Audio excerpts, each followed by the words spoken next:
সানিয়াস রান্নাঘরে আপনাদের স্বাগত। আজ আমি আপনাদেরকে মাটন বিরিয়ানি বানিয়ে দেখাবো, খুব সুন্দরভাবে বানিয়ে দেখাবো। আজ আমি মাটন বিরিয়ানি বানানোর জন্য 500 গ্রাম মতো চাল নিয়েছি, কিছু বিরিয়ানির মশলা, বিরিয়ানি ফ্লাওয়ার, তেজপাতা, মৌরি, জিরে, ধনে, স্টার, গোলমরিচ, এলাচ আর কাঠ, লবঙ্গ, বড় এলাচ, জায়ফল, জয়িত্রী।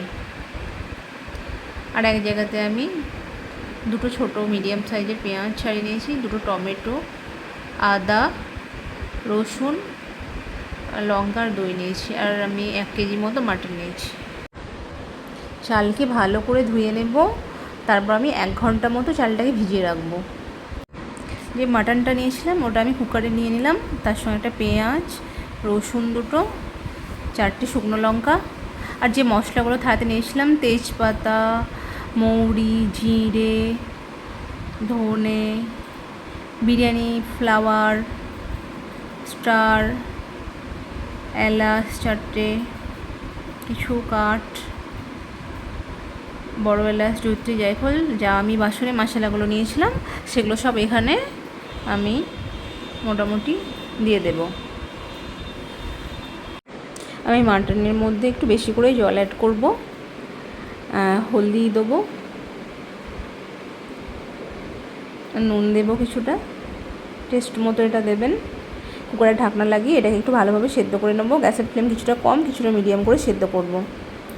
40 মিনিট পর আমি কুকারের ঢাকনাটা খুললাম, দেখো সেদ্ধ হয়ে গেছে, খুব সুন্দর একটা স্মেল বার হচ্ছে। এবার একটু মাংসগুলোকে ছেঁকে ছেঁকে মশলাগুলোকে রেখে আমি একটু তুলে নেব এগুলোকে ভালোভাবে, যাতে কোনো মশলা না ওঠে। এইভাবে আস্তে আস্তে এগুলোকে একটু করে তুলে নেব। দেখো আমি একটা কড়া নিলাম, সেখানে কিছুটা তেল দিলাম, পেঁয়াজ দিলাম, পেঁয়াজগুলোকে একটু ভালো করে ভেজে নেব। কুকারে যে জলটা পড়েছিল সেই জলটাকে এবার ছেঁকে নেব। গোশটাকে যাতে রান্না করেছিলাম না, সেই জলটা একটু ছেঁকে ভালো করে নিচড়ে এটা রেখে দেবে, ঠিক আছে। আমি একটা পাত্র নিলাম, এবার কিছুটা তেল নিলাম, আমি লং, এলাচ, দারচিনি, বিরিয়ানি ছোটো ছোটো কটা মশলা এবার তেলের মধ্যে দিলাম। এর একটু ভালো করে কষে নেব। এর মধ্যে আদা রসুনের পেস্ট দিলাম 2 চামচ,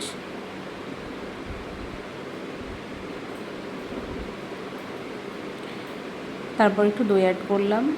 ভালো করে এটা একটু কষতে হবে, ঠিক আছে। আমি এখানে খুবই কম পরিমাণ তেল ইউজ করেছি, মানে কম তেলে কীভাবে বিরিয়ানি রান্না করা যায় তোমরা দেখতে হবে। লঙ্কা দিলাম, যে রসুনগুলো ছিল না সেগুলো একটু নিচড়ে দিলাম, মাংসে যে রসুন ছিল মাংসটাকে দিলাম। এটাকে একটু কষে নেব, ঠিক আছে, একটু ভালো করে কষে নেবে। মাটনটা যাতে ভালো করে কষে ওর মধ্যে একটু তেল ছাড়ছে। মাটন কষা হয়ে গেছে, মাটনে যে পানিটা ছিল ওটা অ্যাড করলাম, দুটো লম্বা করে টমেটো কেটে নিয়েছি ওটা অ্যাড করলাম, চালটা অ্যাড করে দেব।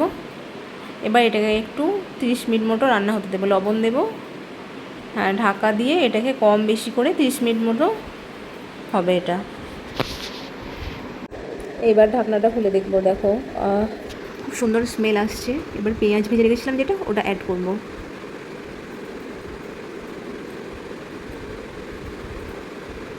এবার একটু ঢাকনা দিয়ে কাপড় জড়িয়ে এটাকে এইভাবে একটু দমে রেখে দেবো।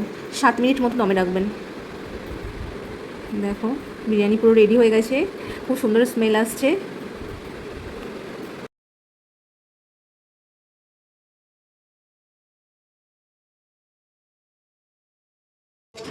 আমি দুটো কাঁচা টমেটো, রসুন, তেল আর দুটো লঙ্কা নিয়ে আমি একটু চাটনি তৈরি করে নেবো বিরিয়ানির। দেখো এটা ফ্রাই হয়ে গেছে।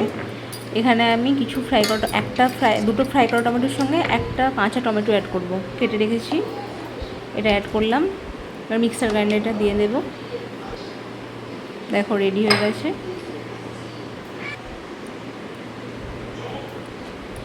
নুন দিলাম, টেস্ট অনুযায়ী লবণটা দেবে। জিরে ধনে গুঁড়ো অ্যাড করলাম, আর এর মধ্যে একটু লেবু দিলাম।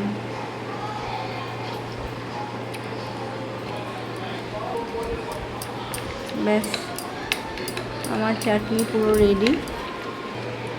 তো এইভাবে বিরিয়ানির সঙ্গে চাটনি বানিয়ে খেতে আমার খুব ভালো লাগে। দেখো আমার বিরিয়ানি চাটনি সব রেডি হয়ে গেছে। তো এইভাবে কম তেলে বিরিয়ানি বানানোর জন্য, এসব টিপস দেখার জন্য আমার চ্যানেলটিকে কিন্তু সাবস্ক্রাইব করতে হবে। আরও নতুন নতুন খাবার দেখতে গেলে আমার চ্যানেলটিকে কিন্তু সাবস্ক্রাইব করতে ভুলবেন না। আর আপনারা অবশ্যই একবার বানিয়ে দেখবেন এইভাবে বিরিয়ানি।